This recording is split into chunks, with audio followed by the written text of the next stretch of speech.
வணக்கம். Welcome to கதை திரட்டு audio books. இந்த வீடியோவில் நம்ம என்ன கதை கேட்க போகிறோம்னா, விண்மீன் விழியில் கதையின் 2வது பகுதி. நம்ம சேனலை இது வரைக்கும் சப்ஸ்கிரைப் பண்ணாதவங்க சப்ஸ்கிரைப் பண்ணுங்க. பக்கத்தில் இருக்கிற பெல் ஐகானை கிளிக் பண்ணி ஆளுங்கிற ஆப்ஷனை ப்ரெஸ் பண்ணுங்க. ஸோ தட் நம்ம போடுற கதைகளை உடனுக்குடனே நீங்கள் கேட்கலாம். வாங்க கதைக்குள்ள போகலாம். அதுவரை வாசலை அடைத்து கொண்டு நின்ற சஹானாவின் அண்ணன் கொஞ்சம் விலகி வழிவிட, சைத்தன்யா அவனை முறைக்க உதட்டுக்குள் சிரித்து கொண்டே முழுவதுமாக வழிவிட்டான். அதற்குள் சஹானாவின் அப்பாவும் பக்கவாட்டு அறையில் இருந்து வெளியே வந்தவர் இருவரையும் வரவேற்று அமர சொன்னார். ஏற்கனவே தன் அப்பா மூர்த்தியிடம் ஒரு ஹிண்ட் மாதிரி சொல்லி வைத்திருந்ததால் சஹானா உள்ளே போய் ஜூஸ் கொண்டு வருவதற்குள் சைத்து சுருக்கமாக விஷயத்தை சொல்லி முடித்தாள். அதை கவனமாக கேட்ட மூர்த்தி, எனக்கு என்ன சொல்றதுன்னே தெரியலம்மா. இந்த காலத்து பசங்களுக்கு யாரை பத்தியும் கவலை இல்லை. தன்னை பத்தியே சுயநலமா யோசிச்சு முடிவெடுக்கிறார்களே தவிர, தன் முடிவால மற்றவங்களுக்கு பாதிப்பு வருமேன்னு யோசிக்கிறது இல்லை என்ற ஒரு சராசரி தகப்பனாய் அங்கலாய்த்து விட்டு, சரிம்மா, இதை பத்தி கவலைப்படாத, நான் பார்த்துக்கிறேன். சட்டப்படி பார்த்தா இதுல சூர்யா தான் குற்றவாளி. அவன் இறந்துட்டதால இந்த வழக்குல குற்றவாளி என்பதே இல்லை. ஆனா அவர்கள் வீட்டில் அவன் முடிவுக்கு உன் அக்கா தான் காரணம்னு ஆத்திரப்படுறதால அவங்களால எது வேணும்னாலும் நடக்கலாம். அப்படி எதுவும் நடக்காம இருக்க நான் சட்டப்படி நடவடிக்கை எடுக்கிறேன் என்று ஒரு போலீஸ் அதிகாரியாய் அவளுக்கு தைரியம் மூட்டிவிட்டு, சரி, இந்த விஷயத்தை பத்தி உங்க வீட்டில் சொல்லிட்டீங்களா என்று விசாரித்தார். அவர் கேட்டதும், இல்லை அங்கிள், இன்னைக்கு அக்காவை பெண் பார்க்க மாப்பிள்ளை வீட்டுக்காரங்க வர்றாங்க. இன்னும் கொஞ்ச நேரத்துல அவங்க வந்துடுவாங்க. இந்த சமயத்துல இந்த மாதிரி விஷயத்த சொல்லி அம்மா அப்பாவை பயப்படுத்த வேண்டாம்னு சொல்லல என்றாள். என்ன கொடுமை இது! இந்த மாதிரி சமயத்திலயா இப்படி எல்லாம் நடக்கணும்? ஏமா சௌஜு, உனக்கும் சூர்யாவுக்கும் நடுவுல அப்படி என்னதான் நடந்தது என்று விசாரித்து கொண்டிருக்கும் போதே இடையில் விஜேஷ் புகுந்து, ஆமா, முதல்ல இஷ்டத்துக்கும் பழகிட வேண்டியது. பசங்க காதல் வலையில விழுந்து தன் காதலை சொல்ல வரும்போது, இல்லை இல்லை, நான் ஒரு ஃப்ரெண்டாக தான் பழகினேன்னு சொல்ல வேண்டியது. அந்த முட்டாள் பசங்க அதை தாங்க முடியாம தற்கொலை செஞ்சுக்கிறாங்க. இதுதான் நடந்திருக்கும் என்று சர்வ அலட்சியமாக சொன்னான். அதை கேட்டதும் சவ்ஜுவுக்கு சர்வமும் பதற, இல்லை இல்லை, நான் அந்த மாதிரி பெண் இல்லை என்று கதறுவதை தாங்க முடியாமல் சைத்து விட்டால் கண்ணாலே எரித்து சாம்பலாக்கி விடுபவள் போல அவனை முறைத்தாள். அவளின் ஹை வோல்டேஜ் பார்வையை சர்வ அலட்சியமாக தாங்கி அவளை சளைக்காமல் பார்க்க உள்ளே தீயாய் எரிய பக்கத்தில் இருந்த சஹானாவிடம், உங்க அண்ணனுக்கு அனுபவம் ரொம்பவே இருக்குப்பா என்று நக்கலாக கூறினாள். சஹானாவுக்கும் அவன் பேசிய விதம் கோபத்தை மூட்டியதால், அண்ணா, நீ சொல்ற மாதிரி ஒன்றும் சௌஜு அக்கா இல்லை, யார்கிட்டையும் அதிகமா பேச மாட்டாங்க என்று சௌஜுவுக்கு பரிந்து பேசினாள். பின்ன ஏன் ஒருத்தன் காதலுக்காக தற்கொலை செஞ்சுக்கிட்டான்?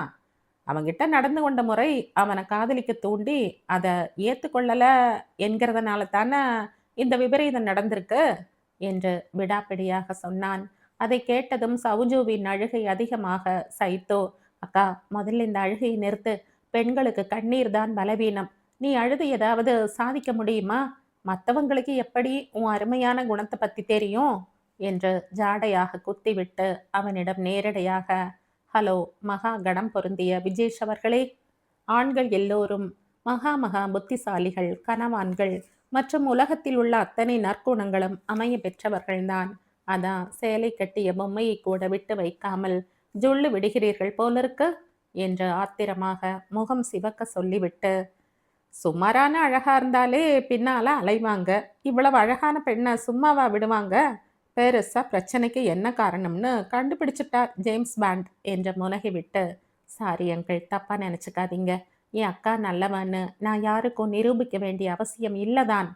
இருந்தாலும் அவன் ஏன் என் அக்காவை காதலிச்சான்னு சில நல்ல இதயங்களுக்கு என்று அழுத்தி சொல்லிவிட்டு விஜேஷை ஒரு கனல் பார்வை பார்த்துவிட்டு, புரிய வைக்கணும் இல்லையா, அதனால தான் சொல்றேன் என்று சொல்ல ஆரம்பித்தாள்.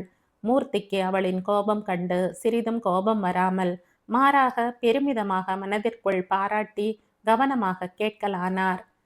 என் அக்கா பொதுவாகவே யாருக்கும் எந்த பலனும் எதிர்பார்க்காமல் உதவி செய்பவள்.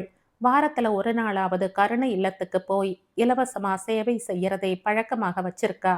சில சமயங்கள்ல அந்த சேவை மையத்திற்கு ஃபண்ட்ஸ் கலெக்ட் செய்து கொடுப்பாள்.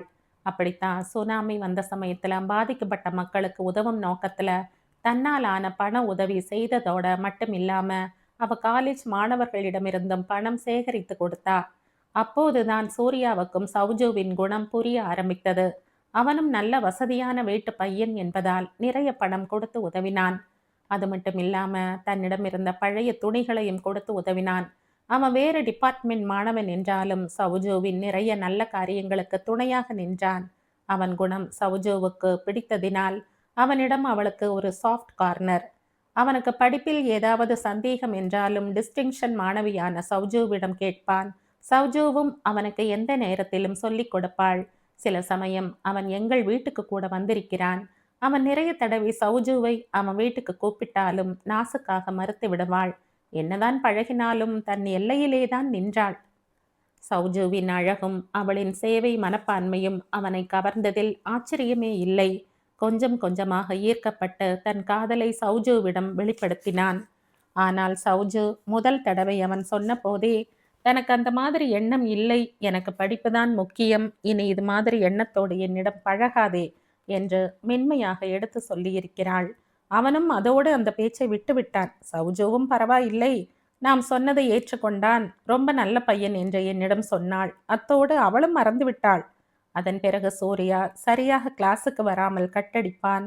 2 மாதம் கழித்து வந்து மீண்டும் சௌஜுவிடம், நான் வரவில்லை என்று உனக்கு கவலையாக இல்லையா என்று கேட்டதற்கு சௌஜு, நான் ஏன் கவலைப்பட வேண்டும், உன் படிப்பு வீணாகுதேன்னு நீதான் கவலைப்பட வேண்டும் என்று பட்டும் படாமல் சொல்லிவிட்டு வந்திருக்கிறாள்.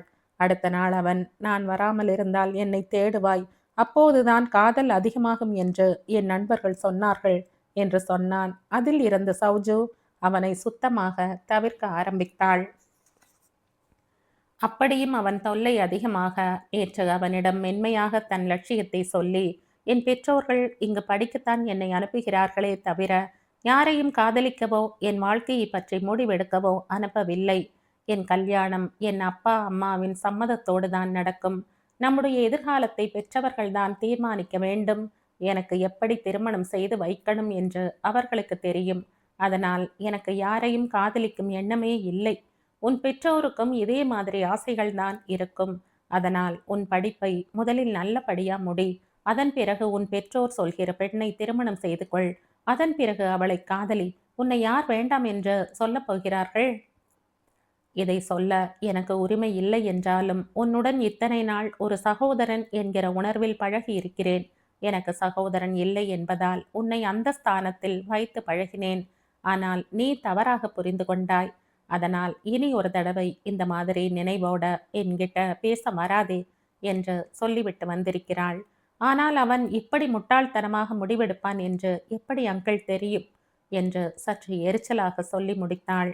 அதுவரை யாரும் எதுவும் குறுக்கே பேசாமல் அமைதியாக கேட்டுக்கொண்டிருந்த மூர்த்தி விஜேஷிடம், பாத்தியா விஜய், நீ நினைச்சதுக்கும் நடந்ததுக்கும் உண்மைக்கும் எவ்வளவு வித்தியாசம் பாரு. பெண்களுக்கு இருக்கிற தெளிவு ஆண் பிள்ளைகளுக்கு இல்லை. ஒரு பெண்ணால ஒரு ஆணிடம் சகோதர தன்மையுடன் பழக முடிந்தாலும் ஒரு ஆணால் கண்டிப்பாக முடியாது என்று பெண்களுக்கு பரிந்து பேசினார். உடனே சைத்து ஓரக்கண்ணால் அவனை முறைத்துவிட்டு, எங்களுக்கு இருக்கிற மன வலிமை ஆண் வர்க்கத்துக்கு இல்லை, அதான் யோசிச்சு ஒரு நல்ல முடிவு எடுக்காம இப்படி அவசரப்பட்டு முடிவு எடுத்து எல்லோரையும் சிக்கலில் மாட்ட வைக்கிறதே வேலையா போச்சு என்று ஆண் வர்க்கத்தையே சாடினாள். நீ சொல்றது சரிதம்மா, எங்ககிட்ட வர்ற கேஸ்ல பாதி பசங்க சூசைடு கேஸ் தான், கேட்டா லவ் ஃபெயிலியர் தான் என்று வெறுத்து போய் சொன்னார். சௌஜுவை பற்றி முழுவதும் கேட்டுவிட்டு அவள் மேற் ஒரு நல்ல அபிப்பிராயம் வந்தாலும் அவனுக்கு சைத்துவின் குத்தல் நக்கல் எல்லாம் ஆத்திரத்தை தூண்டியது. அதனாலே அவளை எப்படியாவது மூக்கை உடைக்க வேண்டும் என்று மூர்த்தி சொன்னதை கேட்டுவிட்டு, ஆமா, நீங்க பெண்களுக்கு தான் வக்காலத்து வாங்குவீங்க என்று எரிந்து விழுந்துவிட்டு அங்கிருந்து எழுந்து சென்றான். சஹானாவுக்கும் மூர்த்திக்கும் அவன் அப்படி விருட்டென்று எழுந்து போனது வருத்தமாக இருக்க அவர் சைத்துவிடமும் சௌஜுவிடமும் மன்னிப்பு கேட்டார். சஹானாவும் சாரி தான்யா என்றதும், விடு சகா, எனக்கு இப்போ இதை பற்றி எல்லாம் கவலைப்பட நேரம் இல்லை என்று அவளிடம் கூறிவிட்டு, அங்கிள், இப்போ நாங்கள் வீட்டுக்கு போக முடியாது, நீங்கள் தான் ஒரு வழி சொல்லணும் என்று வேண்டுதல் வைத்தாள். உடனே சஹானா, பேசாம இங்கேயே தங்கிவிடுங்களேன் என்ற ஆலோசனை கூற சௌஜு கண்ணாலேயே வேண்டாம் என்று சைத்துவிட மறுத்தாள். சைத்து அவளின் கையை மென்மையாக அழுத்தினாள். மூர்த்தி, முதல்ல உங்க பெற்றோருக்கு தகவல் தெரிவிக்கணும் தன்யா. அவங்க இன்னும் நீங்க வரலைன்னு கவலைப்படுவாங்க இல்லையா? அதனால அவங்கள இங்க வர வச்சு நானே விஷயத்த சொல்றேன். மற்ற விஷயங்களை அப்புறம் கவனிக்கலாம். நீங்க 2 பேரும் முதல்ல ஏதாவது சாப்பிடுங்க என்று சொல்லிவிட்டு சஹானாவை அழைத்து போக சொன்னார். மூர்த்தி சொன்னதும் சஹானா இருவரையும் உள்ளே அழைக்க சௌஜு தயங்கி நிற்கவும் சைத்து அவள் கையை மென்மையாக அழுத்தி, அக்கா கொஞ்ச நேரம்தான், நாம இப்ப தனியா நம்ம வீட்டுக்கு போக முடியாத சூழ்நிலை. ஸோ அப்பாவும் அம்மாவும் வந்த பிறகு அடுத்து என்ன செய்யலாம்னு முடிவெடுக்கலாம். அது வரைக்கும் இங்க இருக்கிறது தான் உனக்கு நல்லது என்ற நிலைமையை விளக்கினாலும் சௌஜுவுக்கு விஜேஷ் பேசின விதம் மனதை உறுத்தியது. அதை அவள் வாய்விட்டே கூறிவிட சைத்துவுக்கு விஜேஷின் மேல் கோபம் வர மனதிற்குள்ளேயே அர்ச்சனை செய்தாள். சஹானாவுக்கும் சௌஜுவின் சங்கடம் புரிய அவள் சௌஜுவிடம், அக்கா, என் அண்ணன் ரொம்ப நல்லவன்தான். ஆரம்பத்துல பெண்களுக்கு ரொம்ப மதிப்பு கொடுத்தவன்தான். ஆனா போன வருஷம் அண்ணனோட உயிர் நண்பன் ஒருத்தன் தான் காதலிச்ச பெண் தன்னை விட்டு வேறு ஒருத்தனை திருமணம் செய்து கொண்டு போனதுல மனம் உடைஞ்சு போய் தற்கொலை செய்து கொண்டான். அதிலிருந்து தான் விஜேஷும் இப்படி பெண்களை தவறாக நினைக்க ஆரம்பிச்சிட்டான். டிவியில கூட இப்படி ஒரு சீன் வந்தா திட்டிட்டு டிவியை நிறுத்திட்டு போயிடுவான். மற்றபடி அவன் ரொம்ப நல்லவன். சைத்து, அவன் பேசினத மனசுல வச்சுக்காதீங்க. சௌஜு அக்கா, ப்ளீஸ் எனக்காக என்றாள் கெஞ்சாத குறையாக. ஏற்கனவே இரக்க குணமுள்ள சௌஜுவுக்கு அவனின் மனதின் வலி புரிய அந்த நிலையிலும் சஹானாவிடம், சாரிம்மா, நான் தான் புரிஞ்சுக்காம பேசிட்டேன் என்றதும் சைத்துவும் தன் தலையை கையால் அழுத்தி கொண்டே, எனக்கு என்ன சொல்றதுன்னே தெரியல. நான் கூட கொஞ்சம் கோபமா பேசிட்டேன். வாழ்க்கையில எல்லோருக்கும் யாரோ ஒருத்தரால மனதுல வலி இருக்கத்தான் செய்யுது. அது உங்க அண்ணனையும் விட்டு வைக்கல. கவலைப்படாத சகா, சீக்கிரம் உங்க அண்ணன் அந்த சோகத்துல இருந்து வெளியே வந்துடுவார் என்று ஆறுதல் கூறினாள். இவர்கள் பேச்சு எதேச்சையாக அந்த பக்கம் வந்த விஜேஷ் காதில் விழ முகத்தின் இறுக்கம் தளர்ந்து லேசாக புன்னகை அரும்ப தலையை ஒரு கையால் கோதி தோளை குலுக்கி கொண்டு அங்கிருந்து அகன்றான். அடுத்த அரை மணி நேரத்தில் தாமோதரனும் அபிராமியும் பதறி அடித்து கொண்டு சஹானாவின் வீட்டுக்கு வந்து சேர்ந்தார்கள். அவர்களை கண்டதும் சௌஜு ஓடி வந்து தாமோதரனிடம் அடைக்கலமாக அவளை வாஞ்சையுடன் அணைத்து கொண்டார். மூர்த்தி அவர்களை வரவேற்று நடந்த விஷயங்களையும் இதனால் வரப்போகிற பிரச்சனைகளை பற்றியும் கூற இருவரும் அதிர்ந்தனர். யாருக்கும் தீங்கு நினைக்காத நம் பெண்ணிற்கா இந்த நிலைமை என்று மருகினார்கள். அபிராமி சௌஜுவின் தலையை வருடிக்கொண்டே, இந்த பிரச்சனைக்கு முடிவே இல்லையா?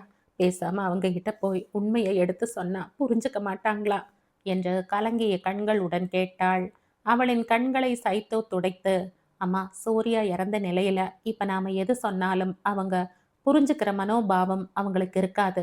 நாம உண்மையை சொல்ல போகிறோம்னு நாமே சௌஜுவை அவங்க கிட்ட ஒப்படைச்ச மாதிரி ஆகிடும் என்ற நிலைமையை விளக்கியதும் அபிராமி இன்னும் பயந்து போய், சரி, இப்போதைக்கு நாம எதுவும் சொல்ல வேண்டாம். கொஞ்ச நாளைக்கு சௌஜுவை காலேஜுக்கு அனுப்பாம வீட்டிலேயே வச்சுக்குவோம். பிரச்சனைகள் எல்லாம் முடிந்த பிறகு அனுப்பலாம் என்று புரியாமல் பேசும் அவளை பார்த்து, அம்மா, அதுலேயும் ஒரு சிக்கல் இருக்கு. இப்போதைக்கு நாம சௌஜுவை வீட்டில் வச்சிருக்க முடியாது என்றதும் அபிராமி அதிர்ச்சியுடன், என்னடி சொல்ற? ஏன் வச்சிருக்க முடியாது? நீ சொல்றது எனக்கு புரியல என்றாள் புரியாத பாவனையுடன். ஆமா மிஸ்ஸஸ் தாமோதரன், உங்க பொண்ணு சொல்றது சரிதான். இப்போதைக்கு சௌஜு உங்க வீட்டில் இருக்கிறது நல்லது இல்லை என்றதும் சௌஜு தாமோதரனையும் அபிராமியையும் நிமிர்ந்து கலங்கிய கண்களுடன் பார்த்துவிட்டு திரும்பவும் அவர் மடியில் முகம் புதைக்க இருவருக்கும் மகளின் கண்ணீர் கண்டு வேதனையாக இருந்தது. கொஞ்ச நாளைக்கு அவளை வேற எங்கேயாவது ஊருக்கு அனுப்பி வைங்க. பிரச்சனைகள் எல்லாம் முடிந்த பிறகு மறுபடியும் உங்க வீட்டுக்கு அழைச்சிக்கோங்க. இதுதான் சௌஜன்யாவை காப்பாற்ற ஒரே வழி என்று முடித்துவிட்டு, சரி, நீங்க 4 பேரும் பேசி ஒரு முடிவெடுங்க என்று கூறிவிட்டு சஹானாவிடம் காஃபி கொண்டு வந்து கொடுக்க சொல்லிவிட்டு அவர்களுக்கு கொஞ்சம் தனிமை கொடுக்க வெளியே சென்றார் மூர்த்தி. சஹானா இருவருக்கும் காஃபி எடுத்து வர இருக்கிற மனநிலையில் குடிக்க தோன்றாமல் மறுத்தவர்களை தைரியமூட்டி காஃபியை அருந்த வைத்தார்கள் சைத்துவும் சகாவும். இருவரும் எந்த முடிவெடுக்காமல் கலங்கி போயிருக்க சைத்து, அப்பா, இப்படியே இருந்தா எப்படிப்பா? தைரியமா இருங்க. நீங்க ஒரு கலெக்டர். உங்க வாழ்க்கையில இந்த மாதிரி எத்தனையோ கேஸுகளை சந்திச்சிருப்பீங்க. அங்கிள் சொல்ற மாதிரி அக்காவை வேற எங்கேயாவது அனுப்பி வைப்போம். கொஞ்ச நாள் இந்த விஷயத்த ஆறப்போட்டா காலப்போக்கில் கொஞ்சம் கொஞ்சமா மறந்துடுவாங்க. அதன் பிறகு நாம அக்காவை வீட்டுக்கு அழைச்சுக்கலாம் என்ற போது கூட தாமோதரனின் முகம் தெளிவில்லாமல் இருக்க, ப்ளீஸ்பா, நமக்கு அழுகிற நேரம் இது இல்ல. எப்படியாவது சௌஜுவை இந்த சிக்கல்ல இருந்து வெளியே கொண்டு வரணும் என்ற உறுதியான குரலில் தன் சின்ன பெண் பேசுவதை கண்டதும் தாமோதரனும் தன் முகத்தை துடைத்து கொண்டு தெளிவான குரலில், சரிம்மா, நீ சொல்றது சரிதான். இப்படியே யோசிச்சுக்கிட்டே இருந்தா முடிவே கிடைக்காது. நாளைக்கே சௌஜுவை அனுப்பி வைக்கலாம். அது வரைக்கும் நீங்க 2 பேரும் இங்கேயே இருக்கிறது தான் நல்லது என்றதும் சௌஜு மீண்டும் அழ, சைத்து அவள் அருகில் அமர்ந்து, அக்கா, முதல்ல எழுந்துரு. இப்படி அழுதுகிட்டே இருந்தா உன் பிரச்சனைகள் உன்னை விட்டு விலகி போகாது, அதிகமாத்தான் ஆகும் என்று கூறிக்கொண்டே அவளை கைப்பிடித்து எழுப்பினாள். தாமோதரனும், ஆமாடா சௌஜு, சைத்து சொல்றது சரிதான், அழாத, எழுந்துரு. எந்த பிரச்சனையாக இருந்தாலும் அதை தைரியமா எதிர்கொள்ள கத்துக்கணும் என்று அவள் கண்களை துடைத்து விட்டார். போய் முதல்ல முகத்தை கழுவிக்கிட்டு வா என்று உத்தரவிட சௌஜு அதற்கு மேல் எதுவும் பேசாமல் சஹானாவுடன் சென்றாள். அதன் பிறகு இருவரும் மனதை தேற்றிக்கொண்டு சௌஜுவை எங்கே அனுப்பி வைக்கலாம் என்று யோசிக்க, சௌஜு, அப்பா, நான் எப்படி திடீர்னு போறது? என் ஹவுஸ் சர்ஜன் பிராக்டிஸ் முடிய இன்னும் 3 மாசம்தான் இருக்கு. இப்படியே பாதியில விட்டுட்டு போனா என் டாக்டர் கனவு வீணாகிடுமே என்று கண்களில் கண்ணீர் தத்தளிக்க கேட்டவளை பார்த்து எல்லோருக்குமே, ஏன் விஜேஷ் உள்பட, பரிதாபமாக இருந்தது. எல்லோருமே மனதிற்குள் சூர்யாவை திட்டி தீர்த்தனர். தாமோதரன் அவளை கன்வின்ஸ் பண்ண முடியாமல் பரிதாபமாக விழிக்க, சமயம் பார்த்து மூர்த்தி உதவிக்கு வந்தார். சௌஜன்யா, உன் பிராக்டிஸ் எந்த விதத்திலையும் பாதிக்காத விதத்துல நான் உனக்கு ஏற்பாடு பண்றேன் என்று கூறியதும் சௌஜுவின் முகம் பூவாய் மலர அவரின் கைகளை பிடித்து, நிஜமாகவா அங்கிள், நான் என் பிராக்டிஸை தொடர முடியுமா என்று மீண்டும் உறுதிப்படுத்தி கொள்ள, நிச்சயமாமா, என்னை நம்புமா என்று அவர் அவளின் தலையை வருட, தேங்க்ஸ் அங்கிள், இது போதும் என்று கண்ணீரை துடைத்து கொண்டு நன்றி கூறினாள். சரி, நீ சகாவோட உள்ள போமா என்று அவளை அனுப்பி வைத்தவுடன் தாமோதரன் மூர்த்தியிடம், எப்படி சார், சௌஜுவின் பிராக்டிஸ் தொடர முடியுமா?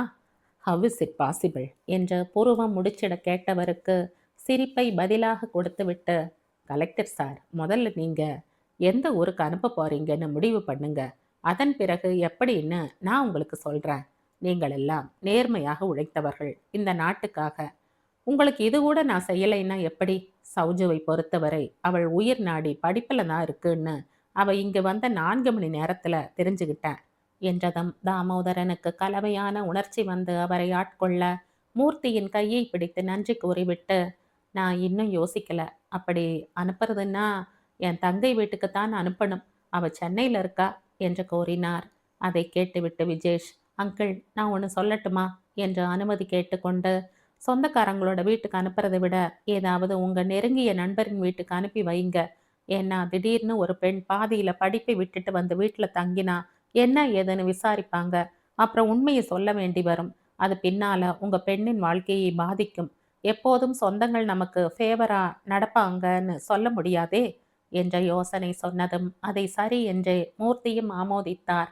தாமோதரனுக்கும் விஜய் சொல்வது சரிதான் என்று தோன்ற எங்கே அனுப்பலாம் என்ற முகவாயை தடவிக்கொண்டே யோசித்தார்.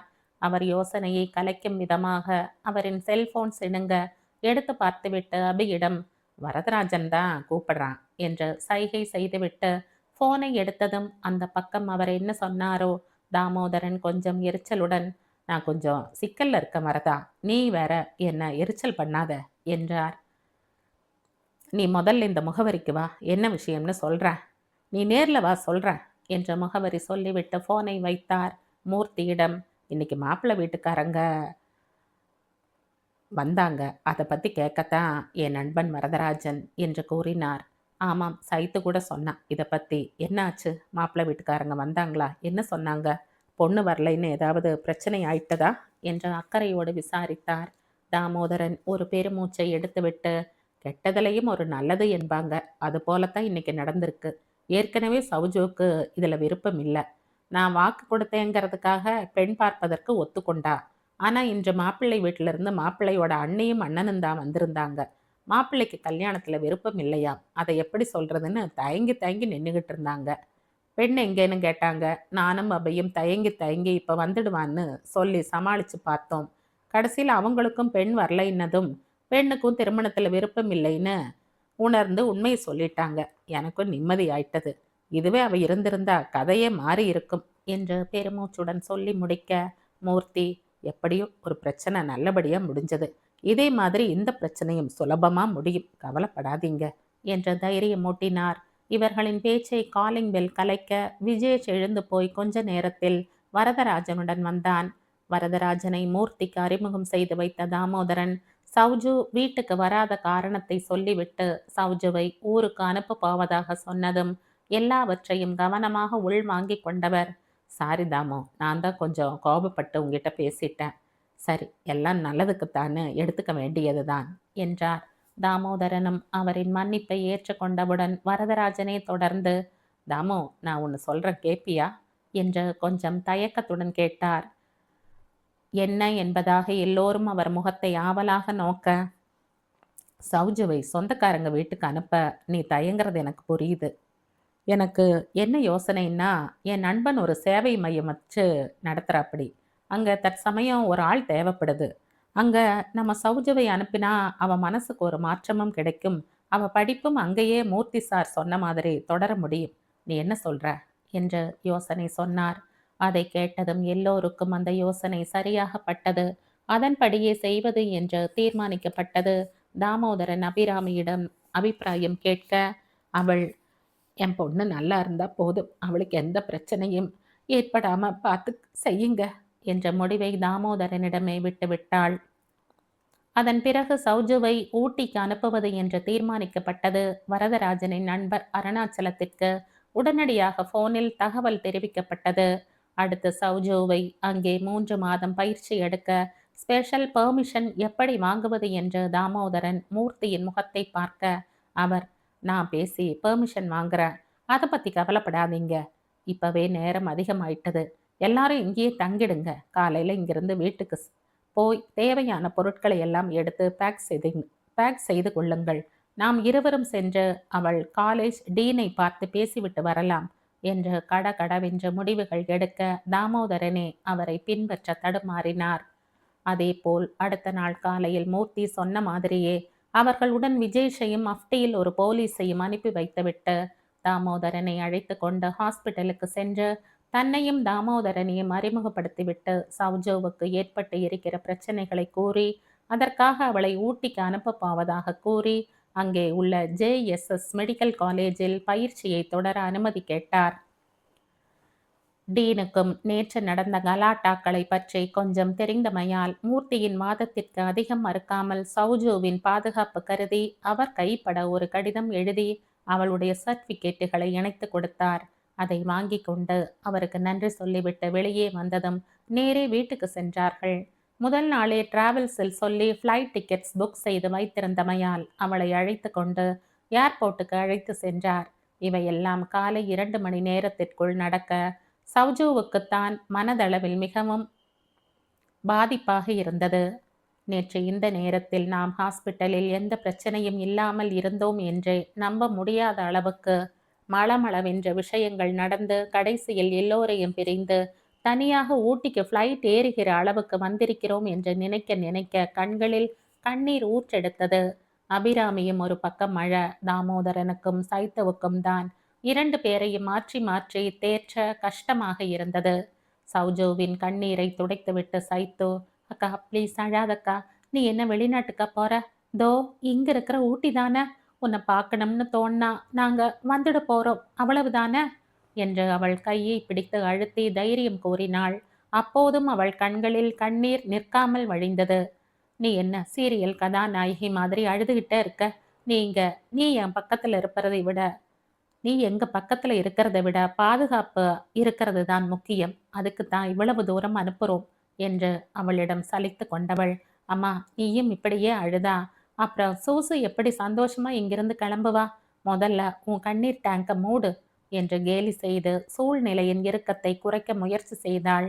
அவள் நினைத்தது போலவே அபிராமிக்கு அந்த நேரத்தில் சிரிப்பு வர கண்ணை துடைத்து கொண்டு, சி போடி, உனக்கு நேரங்காலமே கிடையாது, எப்ப பாரு கிண்டலும் கேலியும் என்று அவளை செல்லமாக வைத்துவிட்டு சௌஜுவின் கண்ணீரை துடைத்தாள்.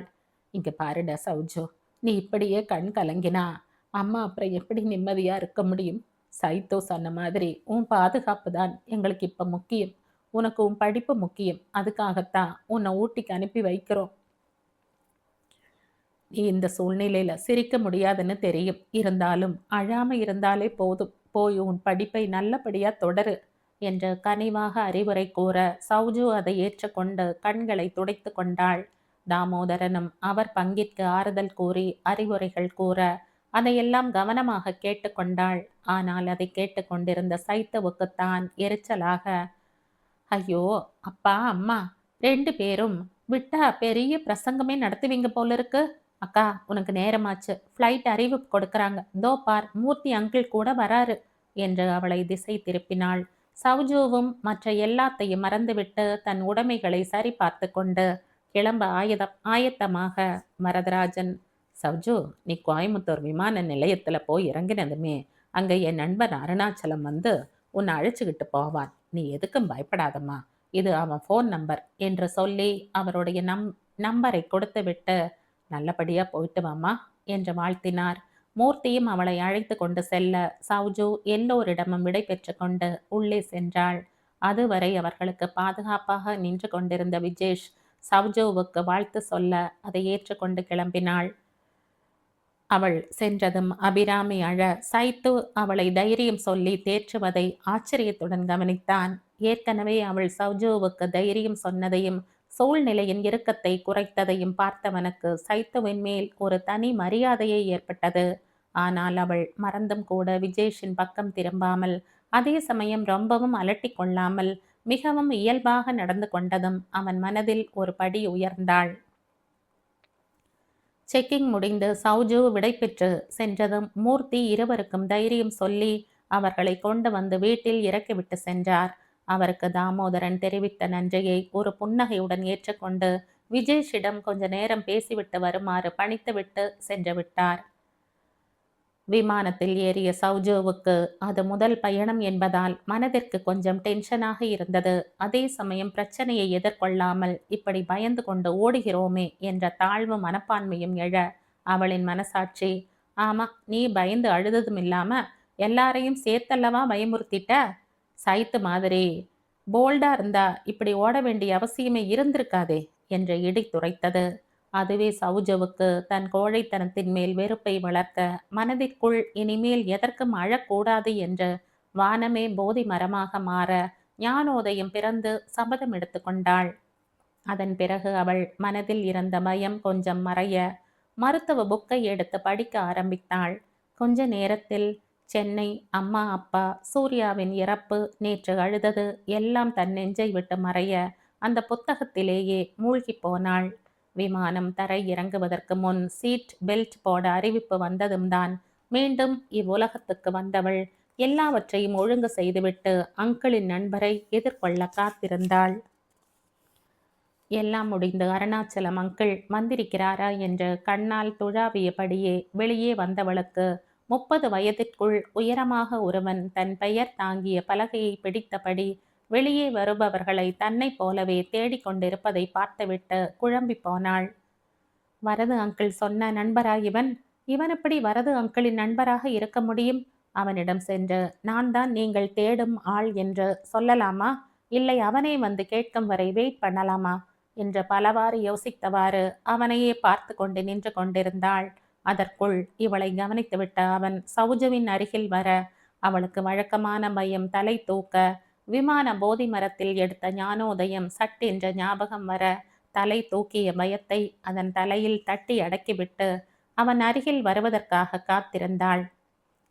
அவன் அருகில் வந்து, நீங்க miss Soujanya from Chennai, daughter of collector Damodaran என்று விலாவாரியாக தன் ஜாதகத்தை சொன்னதும் குழப்பம் தெளிந்து, சௌஜு விட்டா இவன் நாம பிறந்த நேரத்தை சொல்வான் போலிருக்கு என்ற மனதிற்குள் கேலியாக நினைத்து கொண்டு புன்னகையுடன், எஸ் ஐ ஆம் சௌஜன்யா, நீங்க என்று முடிக்காமல் இழுத்தாள். ஐ ஆம் Adarsh from Ooty, Arunachalam uncle தான் என்னை அனுப்பினார் என்று கூறி கையில் இருந்த பொக்கேயை நீட்டி, வெல்கம் டு ஊட்டி என்றான் வசீகர புன்னகையுடன். சௌஜு அதை நன்றி சொல்லி புன்னகையுடன் வாங்கிக் கொள்ள அவள் லக்கேஜை கலெக்ட் செய்து கொண்டு லெட்ஸ் கம் என்ற முன்னால் நடக்க சௌஜு அவனை பின்தொடர்ந்தாள். பார்க்கிங்கில் நிறுத்தியிருந்த காரிடம் சென்று அவள் லக்கேஜை டிக்கியில் வைத்துவிட்டு காரின் முன்பக்க கதவை திறந்து விட்டான். சௌஜன்யா அவன் பக்கத்தில் அமரத் தயங்க அதை கவனித்துவிட்டு, நான் ஒன்றும் உங்க வீட்டு வேலைக்காரன் இல்லையே, நீங்க பின்னால உட்கார, நான் டிரைவ் பண்றதுக்கு என்ற முகத்தில் அரைந்தாற் போல பதில் வர, அதற்கு மேல் தயங்குவது சரி இல்லை என்று உள்ளே அமர்ந்தாள். வேறு எதுவும் பேசாமல் அவன் காரை எடுக்க சௌஜவுக்கு, என்ன மனிதன் இவன், சற்று முன்தான் இனிமையாக உங்களை ஊட்டிக்கு வரவேற்கிறேன் என்றான். அடுத்த 10வது நிமிடம் அதிகம் பழகாத ஒரு பெண்ணிடம் முகத்தில் அரைந்தாற் போல பேசுகிறானே என்று உள்ளுக்குள்ளேயே அவனுக்கு அர்ச்சனை செய்து கொண்டு அவனை பக்கவாட்டில் திரும்பி முறைத்தாள். இவளின் பார்வை உணர்ந்து ஆதர்ஷ் திரும்பி பார்க்க சௌஜு சட்டென்ற முகத்தை திருப்பி வெளியில் வேடிக்கை பார்க்க தொடங்கினாள். ஆனால் அவள் மனதில், யார் இவன், ஒருவேளை அருணாச்சலம் அங்கிளின் மகனாக இருப்பானோ, ஆனால் அவருக்கு குடும்பமே இல்லை என்று சொன்னதாகத்தானே ஞாபகம், இவனும் அவரை அவரை அங்கிள் என்றுதானே சொன்னான், அவருக்கு தெரிந்தவனா இல்லை பக்கத்து வீட்டில் இருப்பவனா என்ற மண்டையை போட்டு உடைத்து கொண்டதுதான் மிச்சமாயிற்று. அவனை பற்றி அவளால் எந்த முடிவுக்கும் வர முடியாமல், ச்சே இவன் யாரா இருந்தா நமக்கென்ன, இதுக்குத்தானா நாம ஊட்டிக்கு வந்திருக்கோம் என்று தன்னையே குட்டி கொண்டு வெளியில் தெரிந்த இயற்கை காட்சியில் ஒன்றி போனாள். ஆதர்ஷம் எதுவும் பேசாமல் வண்டியை ஓட்ட கோயமுத்தூரை தாண்டி ஊட்டி மலைப்பாதையில் வண்டி ஏறத் தொடங்கியதும் காரின் கண்ணாடியை திறந்து வைத்திருந்ததால் மிகவும் குளிரத் தொடங்கியது. சௌஜு வெறும் சுரிதார் மட்டும் அணிந்திருந்ததால் குளிர் அவள் எலும்பை தாக்க அவளின் தேகம் மெலிதாக நடுங்கத் தொடங்கியது. கண்ணாடியை மூட வேண்டும் என்றால் அவன் பக்கம் இருக்கும் பட்டனை தான் அழுத்த வேண்டும் என்பதால் அவனிடம் கேட்க தயங்கிக் கொண்டு மார்புக்கு குறுக்காக அழுந்த கட்டி கொண்டு குளிரை சமாளிக்க முயற்சி செய்தாள். அவளின் நடுக்கத்தை கவனித்து காரின் கண்ணாடியை மூடிவிட்டு, ஏன் கண்ணாடியை மூடணும்னா வாயை திறந்து சொன்னா என்ன, இப்படி நடுங்கிட்டு இருக்க என்று ஒரு டோஸ் விட்டுவிட்டு காரை நிறுத்தி டிக்கியில் இருந்து ஒரு கம்பளியை எடுத்து அவளிடம் கொடுத்து போர்த்தி கொள்ள சொல்லிவிட்டு வண்டியை எடுத்தான்.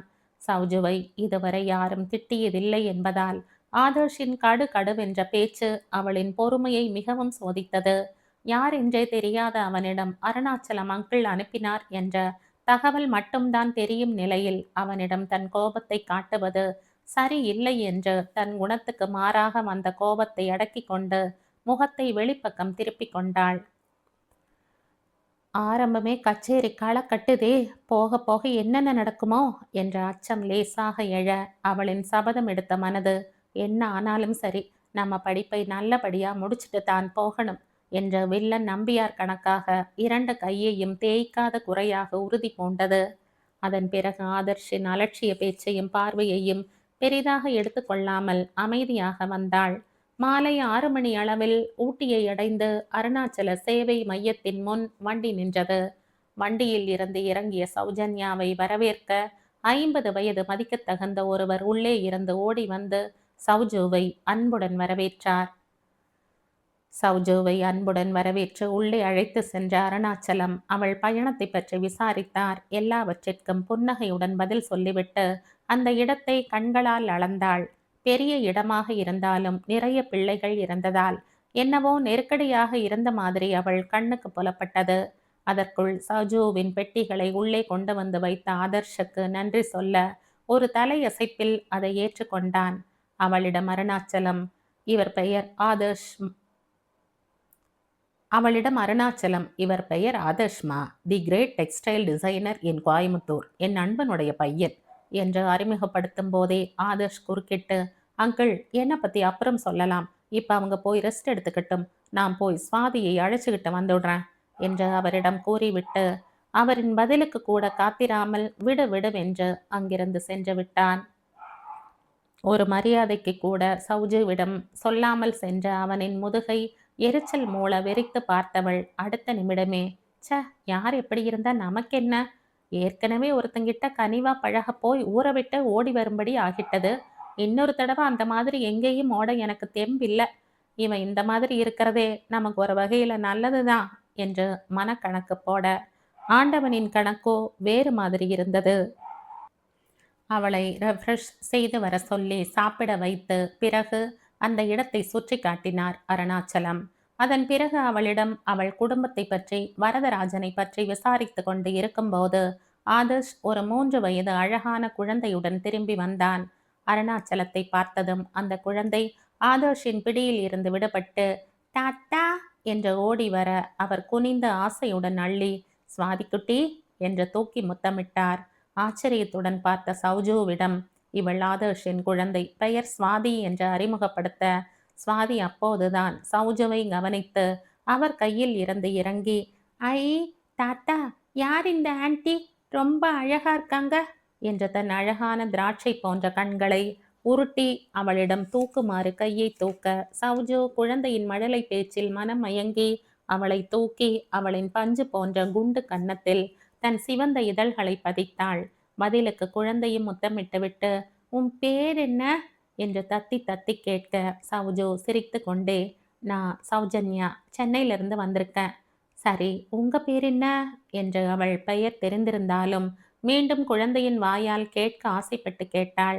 என் பேர் துவாதி என்ற மழலை குரலில் சொன்னதை கேட்டு எல்லோரும் ரசிக்க சௌஜு அதை கேட்டு மனம் விட்டு சிரித்தாள்.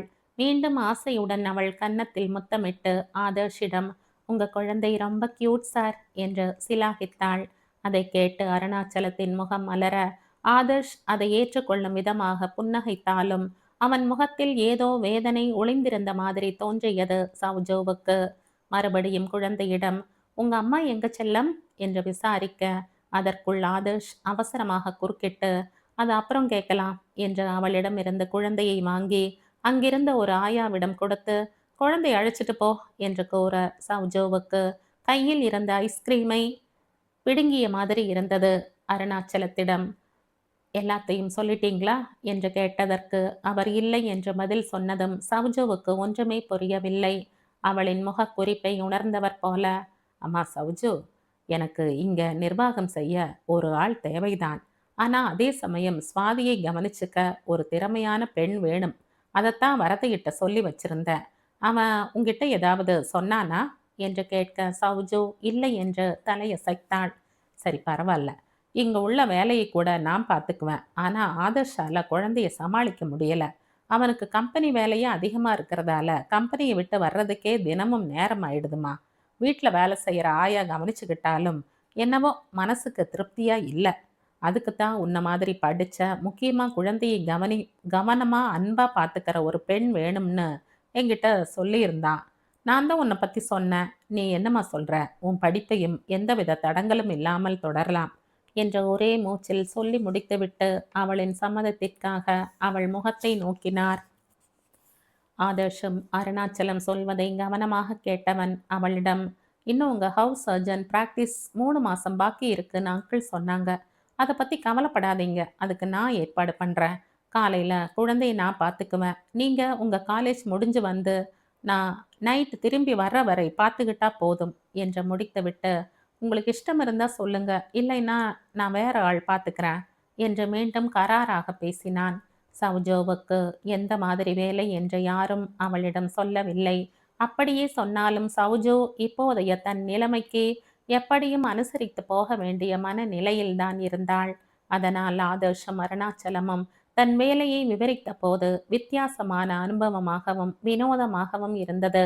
அதுவும் குழந்தைகள் என்றால் அவளுக்கு கொள்ளை பிரியம். குழந்தையை கவனித்துக் கொள் என்றதும் சவுஜோவுக்கு கரும்பு தின்ன கூலி கொடுப்பது போல சிரிப்பாக இருக்க அதை முகத்தில் காட்டி விடாதவாறு முகத்தை இயல்பாக வைத்துக்கொண்டு ஓகே என்றாள் ஒற்றை வார்த்தையாக. அவள் சம்மதம் சொன்னதும் வேறு ஏதாவது சொல்லணுமா, இல்லை ஏதாவது சந்தேகம் இருக்கா என்று கேட்டான் சௌஜோ. இல்லை என்று அவசரமாக தலையசைத்து விட்டு கொஞ்சம் தயங்கி ஆமாம் என்பதாக தலையசைக்க ஆதர்ஷுக்கு அவள் தன்னிடம் பேச பயந்து இப்படி குழப்படியாக தலையசைப்பதைக் கண்டு உள்ளுக்குள் சிரிப்பு வர அதை மென்று கொண்டு என்ன சந்தேகம் என்றான். அருணாச்சலம் அவள் ஆதர்ஷிடம் பேச பயப்படுவதைக் கண்டு என்னம்மா சௌஜு சந்தேகம் என்ற உதவிக்கு வர சௌஜோவுக்கு அப்பாடா என்று இருந்தது. நான் எங்க தங்குறதுன்னு சொல்லவே இல்லையே என்ற தன் சந்தேகத்தை கேட்டதும் தான் ஆதர்ஷுக்கு ச்சே! எங்க தங்கறதுன்னு சொல்லாமலேயே என் கண்டிஷன்கள சொல்லிக்கிட்டே போறேனே என்று தன்னை மானசீகமாக குட்டிக் கொண்டு, நான் முதல்லயே சொல்லியிருக்கணும். நீங்க என் வீட்லயே தங்கிக்கலாம். சரி, இங்க உள்ள காலேஜ்ல சேர்றதுக்கு அங்கிருந்து ஏதாவது லெட்டர் வாங்கிட்டு வந்தீங்களா? என்று கேட்டான். அவன் கேட்டதும் சௌஜோ தன் ஹேண்ட் பேக்கில் இருந்து சர்டிபிகேட்ஸ் மற்றும் லெட்டரை எடுத்து தந்ததும், அதை பார்த்தவன் ஒரு ஆச்சரிய பார்வையை அவள் மீது வீசிவிட்டு, மீண்டும் கடிதத்தை உன்னிப்பாக படித்தான். படித்து முடித்ததும் வேறு எதுவும் பேசாமல் அவளிடம் கொடுத்துவிட்டு அருணாச்சலத்திடம், ஓகே அங்கிள், நான் கிளம்புறேன் என்று கூறிவிட்டு, சுவாதி என்று அழைக்க, அழைத்து கொண்டு போன ஆயா குழந்தையை தூக்கி கொண்டு வந்து தந்ததும் அவளை தூக்கி கொண்டு சௌஜுவின் ஒரு பெட்டியை எடுத்துக்கொண்டு, வாங்க போகலாம் என்று முன்னால் நடந்தான்.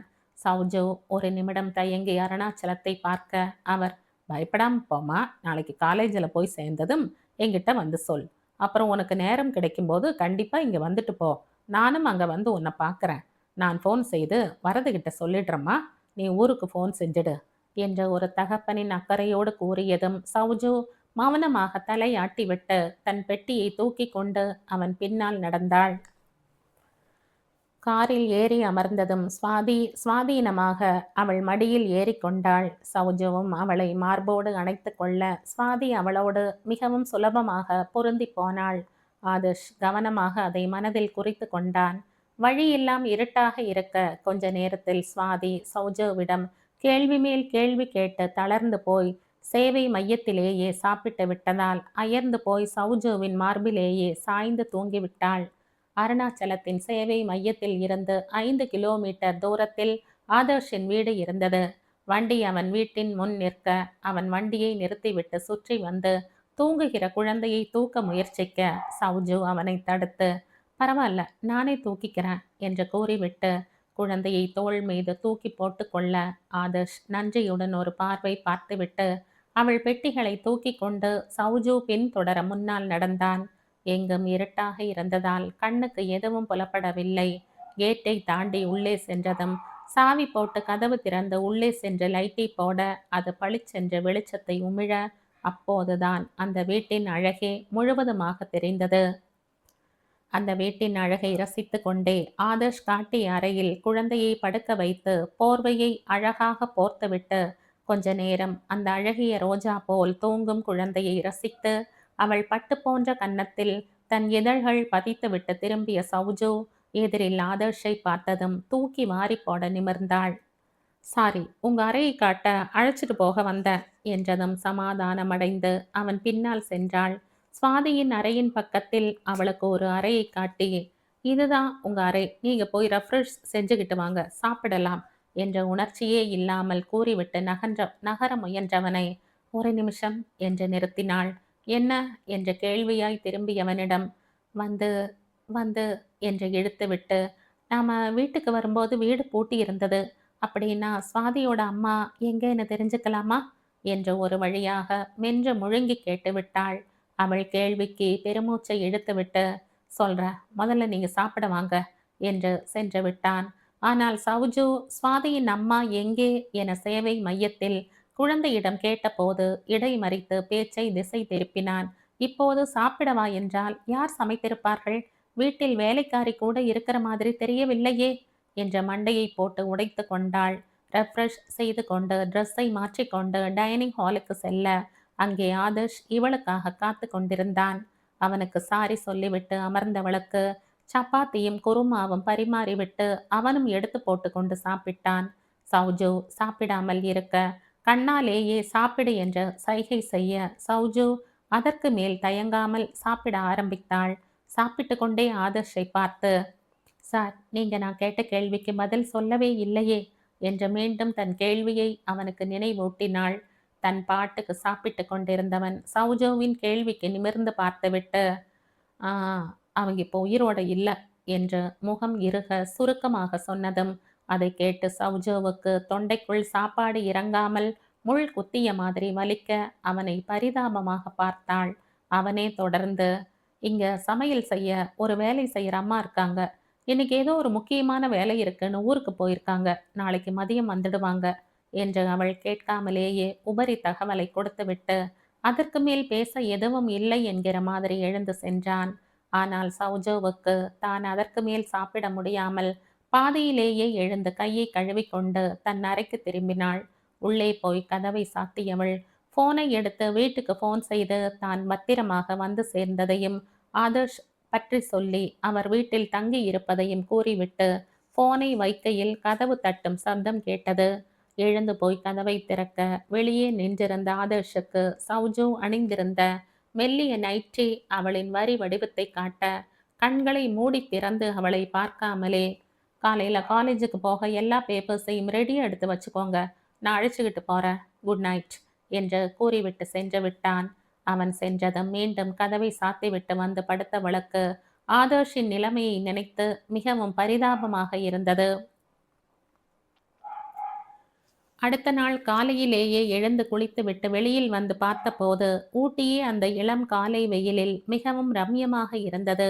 அதை ரசித்து கொண்டே முன்பக்க தோட்டத்தில் வெரைட்டியாக இருந்த ரோஜா பூக்களை ரசித்து கொண்டே நடந்தவள் கொஞ்சம் கொஞ்சமாக குளிர் எலும்பை தாக்க அதற்கு மேல் தாக்கு பிடிக்க முடியாமல் உள்ளே சென்றாள்.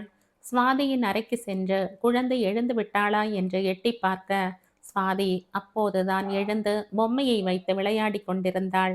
சௌஜோவை கண்டதும் பொம்மையை போட்டுவிட்டு ஆன்டி என்று ஓடி வந்து கட்டி கொண்ட குழந்தையை அள்ளி முத்தமிட்டவள், சரி நேரமாச்சு, நாம கிரச்சுக்கு போகலாமா என்று கேட்க சுவாதி ஓ என்று சந்தோஷத்துடன் சம்மதித்தாள். அவளை குளிக்க வைத்து அவளின் தங்க கலருக்கு ஏற்ற மாதிரி டார்க் கலர் ஃப்ராக் போட்டு பாப் வெட்டி விடப்பட்டிருந்த முடியை இரண்டாக பிரித்து சீவி போனி டைல் போட்டு சிறிதாக பொட்டு வைத்து அழகு பார்த்தபோது குட்டி தேவதையே வானில் இருந்து இறங்கி வந்தவள் போல ஜொலித்தாள். அவளை இருக்க அணைத்து ஆசை தீர முத்தமிட்டுவிட்டு அவளை ஹாலுக்கு அழைத்து வந்த போதும் ஆதர்ஷ் இன்னும் எழுந்து வந்திருக்கவில்லை. வேலைக்கார அம்மாள் மதியம்தான் வருவார்கள் என்று நேற்று சொன்னது ஞாபகத்தில் வர சமையல் அறைக்கு சென்று எது எது எங்கே இருக்கு என்று தேடி குழந்தைக்கு போன்விட்டா போட்டு குடிக்க வைத்தாள். சுவாதியை ஆதர்ஷ் ரூமுக்கு அனுப்பி அப்பாவை போய் எழுப்புடா என்று அனுப்பிவிட்டு தெரிந்த வரைக்கும் ஏதோ ரவை உப்மா கிளறினாள். இதுவரைக்கும் சமையல் அறை பக்கமே சென்றதே இல்லையாதலால் சமையல் அனுபவமே இல்லையே என்று இந்த நேரத்தில் தான் அதை மைனஸாக உணர்ந்தாள். இவ்வளவு நாள் மறக்க முயற்சி செய்து ஓரளவு வெற்றி பெற்றிருந்த ஒன்றை நேற்று சௌஜு கேட்ட கேள்வியினால் மீண்டும் ஞாபகப்படுத்த நேற்று இரவு முழுவதும் தூங்காமல் அந்த நினைவுகள் அவனை வாட்டி எடுத்ததினால் தூக்கம் போய் அதிகாலை நேரத்தில் கண்ணை இழுத்து கொண்டு போனது ஆதர்ஷுக்கு. அதனால் வழக்கமான நேரத்தில் எழுந்திருக்க முடியாமல் இன்னும் தூங்கிக் கொண்டிருந்தவனை சுவாதியின் மென்மையான தொடுகையும் அவளின் மழலை குரலும் தான் கலைத்தது. அவளின் குரல் கேட்டு ஐயோ நேரமாச்சே, சுவாதியை கிளச்சுக்கு கிளப்பணுமே, வேலைக்கார அம்மாள் கூட இல்லையே என்று அறக்க பறக்க எழுந்தவன் சுவாதியின் கோலத்தை பார்த்ததும் வியப்பு மேலிட்டது. ஏதோ பாத்திரத்தில் ஒட்டிக்கொள்ளாமல் நல்லபடியாக வந்ததை நினைத்து சௌஜு ஃபர்ஸ்ட் அட்டம்ப்ட்லேயே பாஸ் பண்ணிட்ட என்று தனக்குத்தானே பேசி காலரை தூக்கிவிட்டு கொண்டதை அந்த பக்கம் வந்த ஆதர்ஷ் பார்த்துவிட்டு மௌனமாக சிரித்து கொண்டே அவள் பார்க்கும் முன் அந்த இடத்தை காலி செய்தான். அவன் ரெடியாகி வருவதற்குள் சௌஜு மெல்லிய ஒப்பனையுடன் ஆர்கன்சா புடவையில் ரெடியாகி சுவாதியையும் சாப்பிட வைத்து ஆதர்ஷுக்காக காத்திருந்தாள்.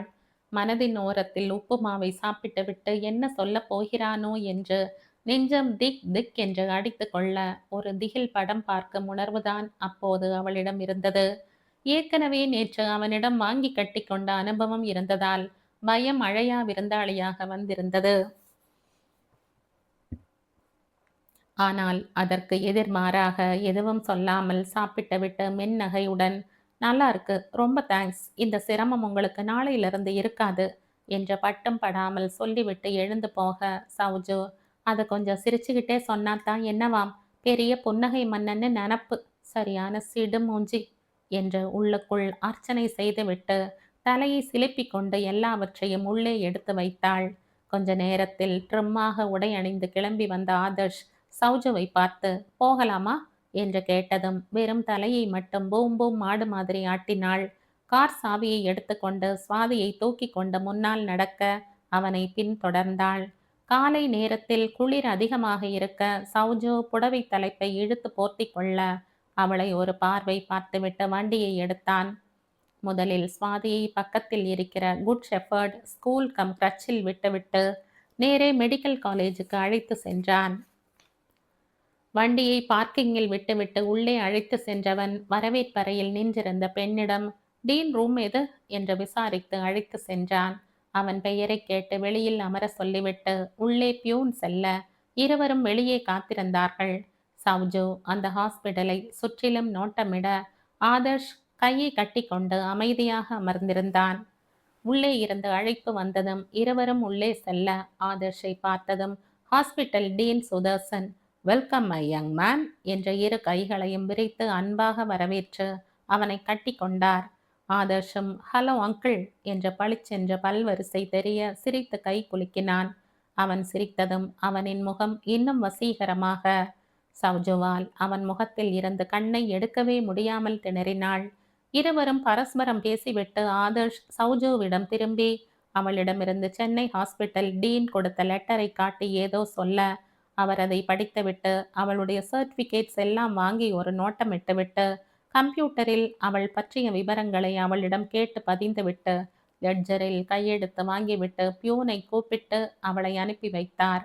போவதற்கு முன் சௌஜு தேங்க்ஸ் சார் என்று டீனிடம் சொல்லிவிட்டு அதையே ஆதர்ஷிடம் சொல்ல ஆதர்ஷ் அவள் கையை குலுக்கி பெஸ்ட் ஆஃப் லக் என்று வாழ்த்தி நீங்க போங்க நான் கொஞ்சம் பேசிட்டு வர்றேன் என்று அனுப்பி வைத்தான்.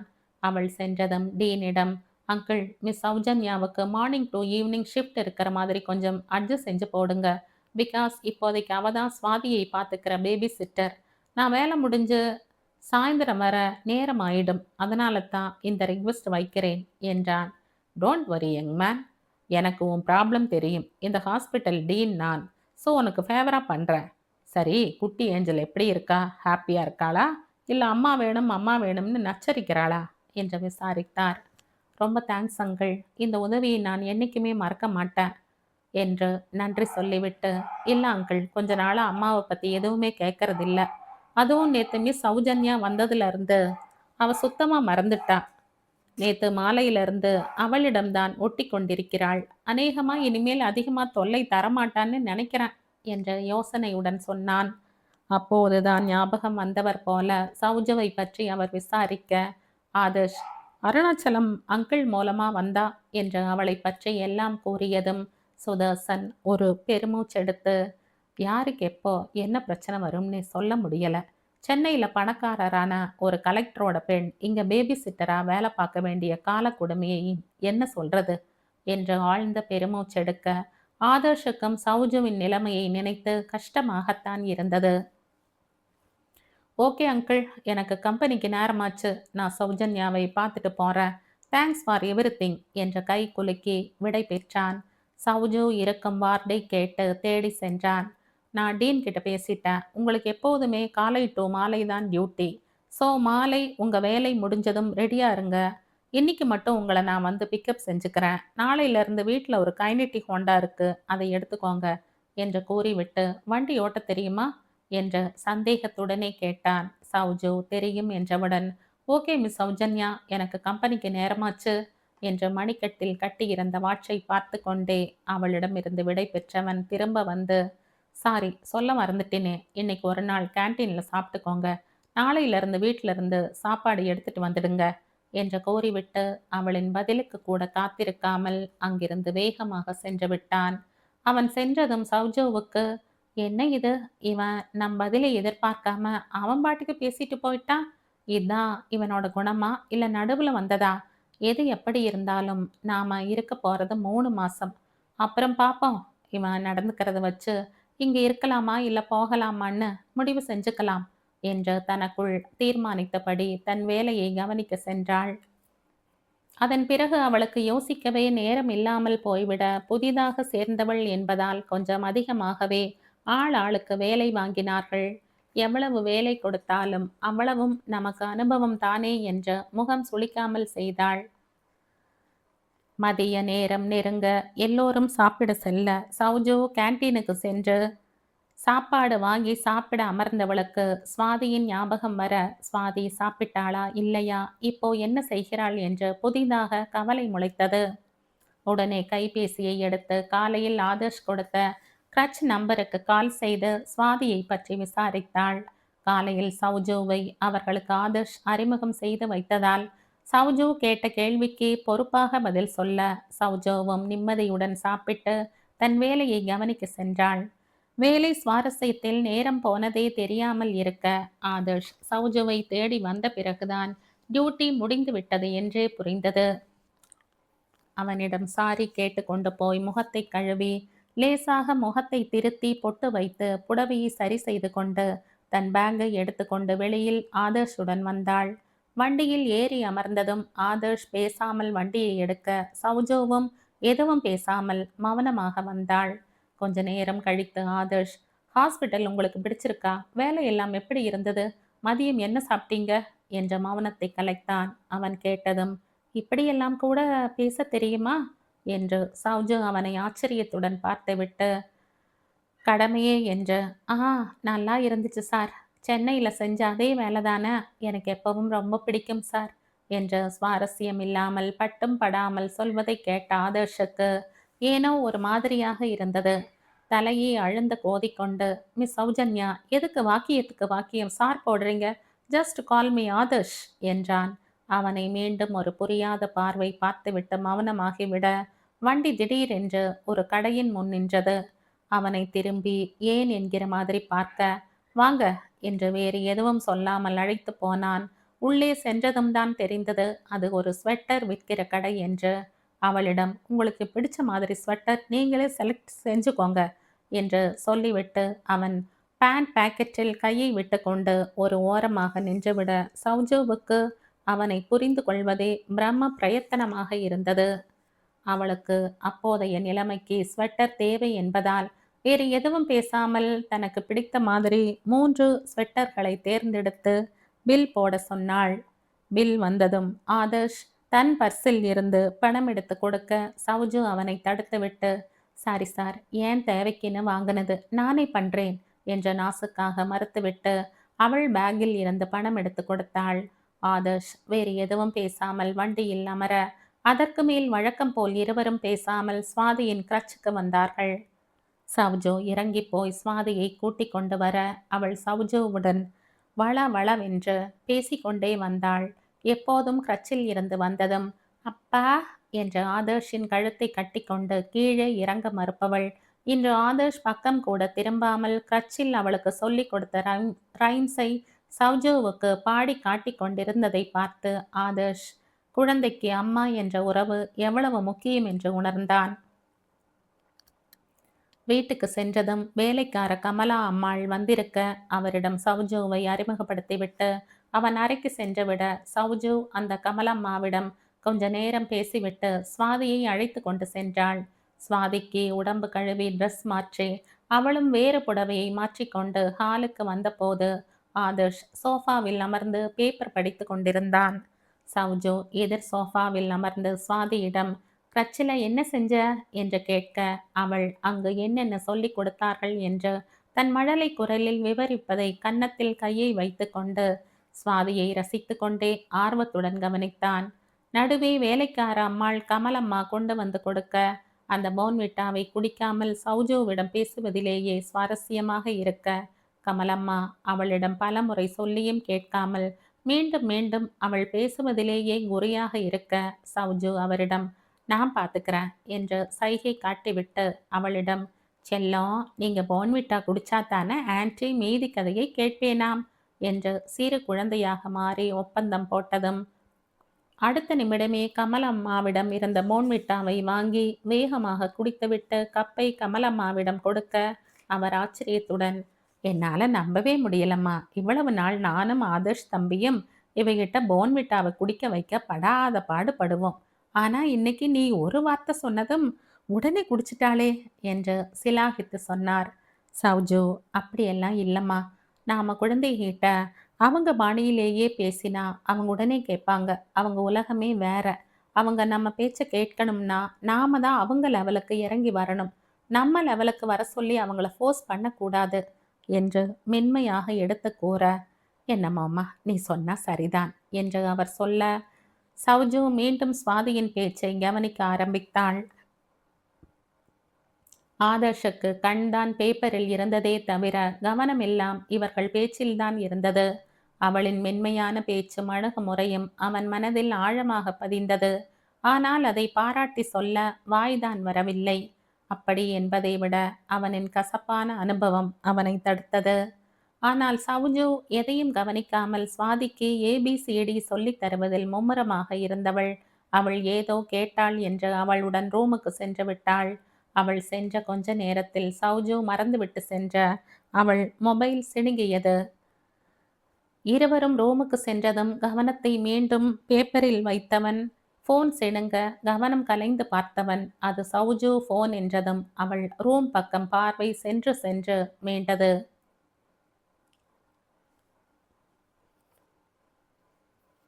இந்த கதையின் தொடர்ச்சியை அடுத்த பதிவில் கேட்கலாம். நன்றி.